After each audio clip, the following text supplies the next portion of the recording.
أهلا بكم في برنامج باكورد. من العدالة إن الجرائم لا تسقط بالتقادم، لكن مش من العدالة أبدا إنك تعاقب حد لمدة 50 سنة على جريمة هو فعليا ما عملهاش، وده اللي حصل في مونديال 1950 في البرازيل.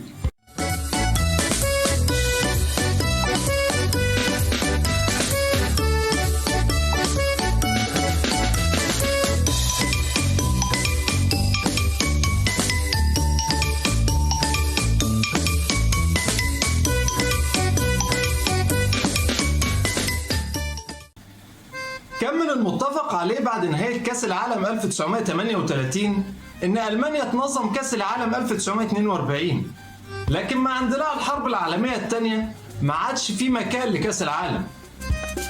بعد نهاية الحرب تم عقد كونجرس الفيفا سنة 1946، ومفيش أي حد تقدم لتنظيم كأس العالم وقتها غير البرازيل، لأن دول أوروبا كلها كانت في مرحلة إعادة الإعمار بعد الحرب، واتفقوا على إقامة كأس العالم في البرازيل سنة 1949.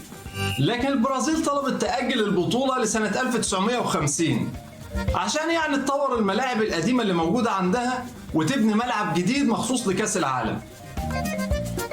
الفيفا قرر يلعب المونديال ده بنظام غريب شوية، يعني ال 16 منتخب اللي هيتأهلوا بيتقسموا ل4 مجموعات. أول كل مجموعة بيتأهل لدوري بين الأربعة الأوائل، والفائز بالدوري ده بيتوج بكأس العالم في النهاية. ومن الحاجات الجديدة اللي ظهرت لأول مرة في مونديال سنة 1950 طباعة الأرقام على الفانيلات، وعزف الأناشيد الوطنية للمنتخبات قبل المباريات، والسماح بوجود طبيب ومدلك جنب المدرب على الدكة. البرازيل عملت ملعب جديد خاص بكأس العالم، والملعب ده يعتبر من أيقونات الملاعب على مدار التاريخ، ملعب الماراكانا، واتسمى بالاسم ده لأنه اتبنى على ضفة نهر صغير اسمه الماراكانا. ملعب الماراكانا كان أعجوبة عصره، لا ده يعتبر أعجوبة كل العصور، لأن بناه 11,000 عامل، واتبنى بحوالي نص مليون شكارة أسمنت و10,000 طن حديد، والساعة الرسمية له كانت أكتر من 175,000 متفرج. عشان كده تم افتتاحه قبل المونديال بأسبوع بمباراة ودية بين فريق من ساو باولو وفريق من ريو دي جانيرو، وتم السماح للجمهور بالدخول مجانا، وده عشان يقدروا يختبروا قدرة المدرجات على تحمل أقصى سعة ممكنة من الجماهير. يعني نقدر نقول إن دي كانت نسخة سنة 1950 من كاس لوسيل، وهو تفكيره يحترم وكل حاجة، لكن ليه قبل المونديال بأسبوع واحد بس؟ يعني لنفترض كانت ظهرت مشكلة أو حصلت حاجة في المدرجات، كنت هتقدر ترمم إيه أو تعدل إيه في أسبوع؟ ما علينا من الحكاية دي. قبل بداية المونديال بفترة قصيرة جدا انسحبت 3 منتخبات رغم تأهلهم للمشاركة. منتخب اسكتلندا ومنتخب البرتغال انسحبوا لأسباب فنية حسب كلامهم. أما الانسحاب الأغرب فكان انسحاب الهند. عايز تعرف الهند انسحبت ليه؟ اشترك في القناة واعمل اللايك، شير الفيديو، وتعالى لي وانا اقول لك. شوف يا صاحبي، اغلب لعيبة الهند بيلعبوا حافيين وتعودوا على كده. طبعا الفيفا رفض ان هم يلعبوا حافيين في كاس العالم، فلعيبة الهند قالوا له يا باشا ما احنا كنا لسه لاعبين حافيين في اولمبياد لندن 1948 وكانت ماشيه حلاوه، ما تضايقش يا اسطى. الفيفا قال لهم ده عندها عند اللجنه الاولمبيه يعني، انما انا الفيفا يا ابني مفيش عندي الكلام ده. وانسحبت الهند.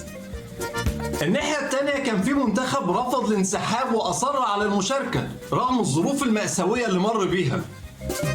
قبل المونديال بسنه كان فريق تورينو راكب طياره العوده من لشبونه بعد ما ادى مباراه وديه مع بنفيكا البرتغالي، لكن الطياره اصطدمت ببرج احدى الكنائس وتوفى كل الركاب. فريق تورينو وقتها كان بطل آخر 4 نسخ من الدوري الإيطالي، وكان بيمثل القوام الأساسي لمنتخب إيطاليا. طبعا فيروتشو نوفو مدرب إيطاليا وقتها كان في موقف لا يحسد عليه تماما، كان مطلوب منه إعادة بناء المنتخب من الصفر قبل السفر للبرازيل، لكن اللعيبة كانوا مرعوبين من فكرة ركوب الطيارة للبرازيل. بالتالي منتخب إيطاليا كان الوحيد اللي سافر للبرازيل بالسفينة، وطبعا وصلوا متأخر وما كانش فيه وقت كافي للتدريبات أو الاستعدادات. وبقت إيطاليا أول حامل لقب في التاريخ يخرج من الدور الأول للبطولة. طبعا من حظك يا عم فروتشو إن موسوليني اتعدم أثناء الحرب العالمية الثانية، وإلا انتهى الدور الأول من المونديال بصعود البرازيل، أوروغواي، إسبانيا والسويد، واتلعب بينهم دوري. والنتائج بس اللي خدمت وخلت مباراة الأوروغواي والبرازيل في آخر الدوري ده تبقى نهائي، لأن كان ممكن جدا تبقى مباراة تحصيل حاصل لو النتائج اختلفت، وتبقى أشبه بمباراة ودية ملهاش أي لازمة. وده السبب اللي خلى الفيفا ما يكررش النظام ده تاني أبدا. وقتها كان الفوز بنقطتين والتعادل بنقطة.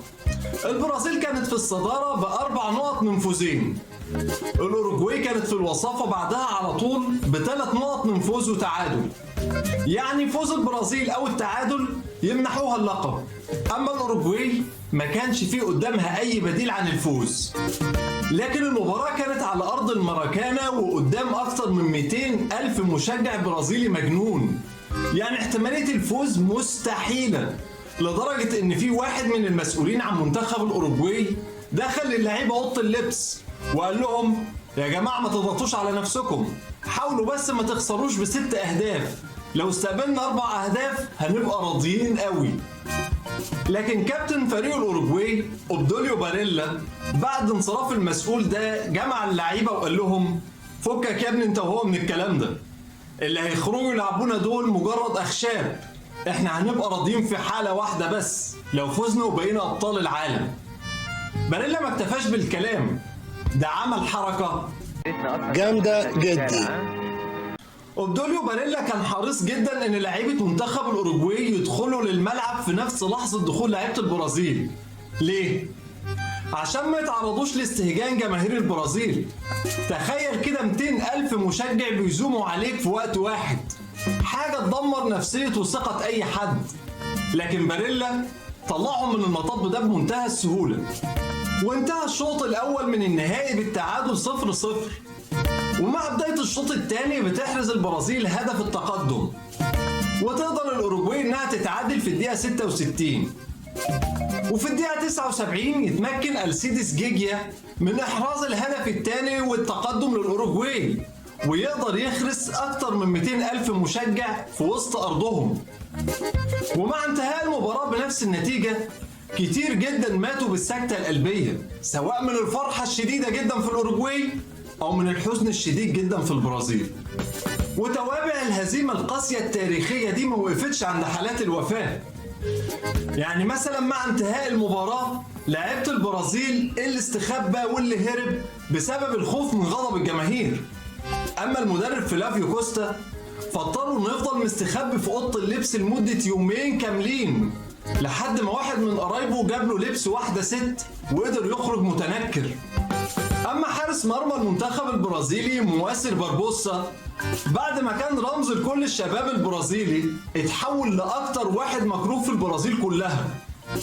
وفي سنة 1980 لما جم يجددوا ملعب الماراكانا أهدوا له خشب المرمى القديم اللي شهد خسارته المذلة أمام الأوروغواي. وتحت شعار يا ما جاب الغراب لأمه الراجل خد الخشب وولع فيه وعمل عليه حفلة وشوى لحمة وعزم أصحابه القليلين جدا. وفي سنة 1993 لما حاول باربوسا يزور لعيبة منتخب البرازيل قبل السفر لمونديال 1994، واحد من موظفين اتحاد الكرة البرازيلي منعه وقال للحراس وقتها خدوا الراجل ده بعيد، هي ناقصة نحس.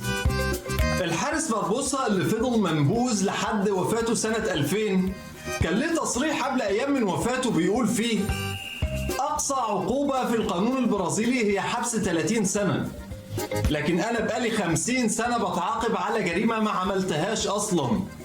ومن الآثار الغريبة للهزيمة التاريخية دي إزاي رسم المنتخب البرازيل. لحد نهاية مونديال سنة 1950 البرازيل كانت بتلبس زي أبيض بالكامل مع أزرق زاهي عند الرقبة والأساور. لكن بعد خسارة النهائي فكروا انهم يغيروا الزي سيء الحظ ده. وفي سنة 1953 أطلقوا مسابقة لتصميم زي جديد لمنتخب البرازيل بشرط إنه يكون فيه كل الألوان اللي موجودة في علم البرازيل. ومن بين 100 تصميم اتبعتوا اختاروا تصميم الصحفي الشهير ألدير جارسيا اللي كان وقتها لسه شاب عنده 19 سنة، والتصميم بتاعه ده بقى هو الزي الرسمي الشهير للبرازيل لحد النهارده. خلينا متفقين يا صاحبي ان مفيش حاجة اكتر مرارة من طعم الخسارة، لكن عايزك تكتب لي رأيك في التعليقات. هل رد فعل البرازيل على الخسارة كان طبيعي ولا كان مبالغ فيه شوية او شويتين؟ في النهاية لو عجبك الفيديو اشترك في القناة واعمل اللايك، شير الفيديو، وما تنساش تفعل زر الجرس عشان تتابع باقي السلسلة. سلام.